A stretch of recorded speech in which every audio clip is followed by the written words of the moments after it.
everybody.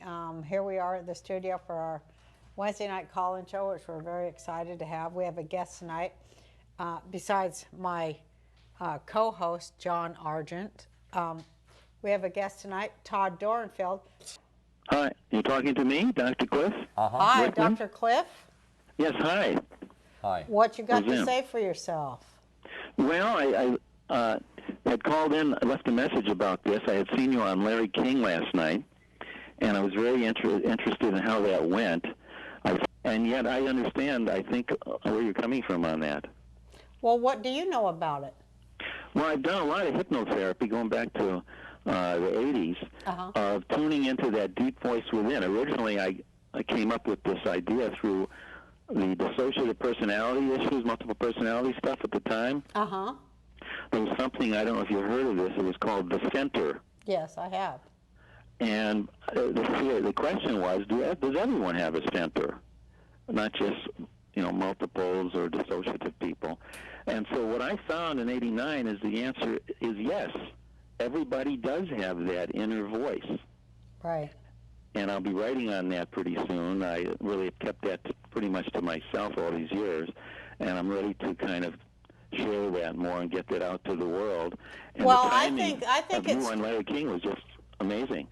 Thank you. I think that there are some people who do not have an inner voice.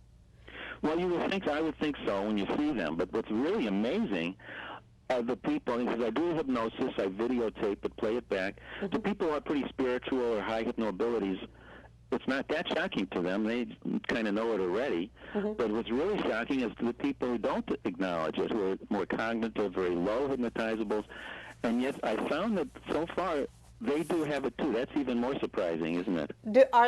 So they have it, but what, they're not hearing it? They're blocked off from it. They don't hear it. Only maybe 30% of people will hear something pretty much regularly. Well, could I ask you a question, since you work with it?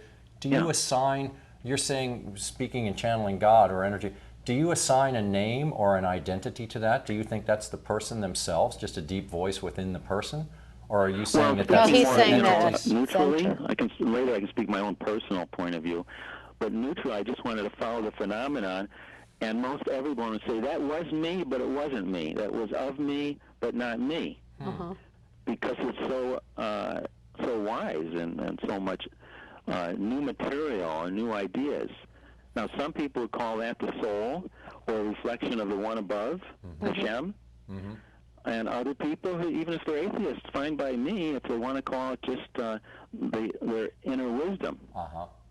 No, I think that's a good way to look at it. I think people have lots of conflicts related to semantics and the naming of things. Sometimes people will argue. It's like I've told Roseanne, people arguing about God is like fish arguing about water.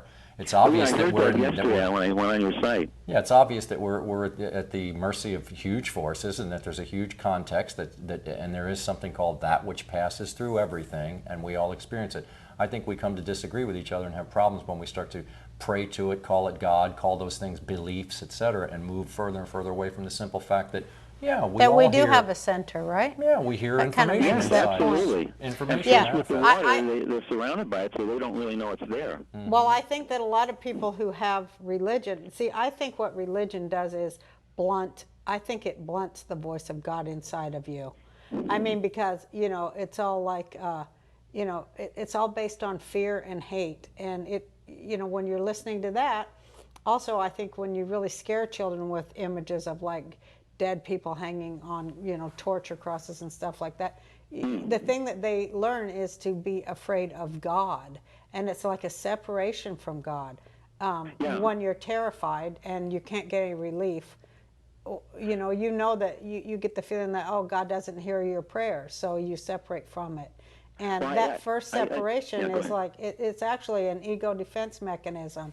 It all really ties in with cognitive error and the things we're taught culturally, absolutely. But I do think everybody has a core, but I think some people may not. Maybe they did kill it. I don't know. Some of them may not. Some people think they've lost it, but they've lost touch with it. Yeah. In terms of so far, that's what I see in terms of the work that I've done. Well, I want you to call us again. I love to talk about this subject. It's a great subject. Thank you very much. I felt some other I time they just will talk really about love the talking religious to you. and how people confuse the treasure chest with the treasure.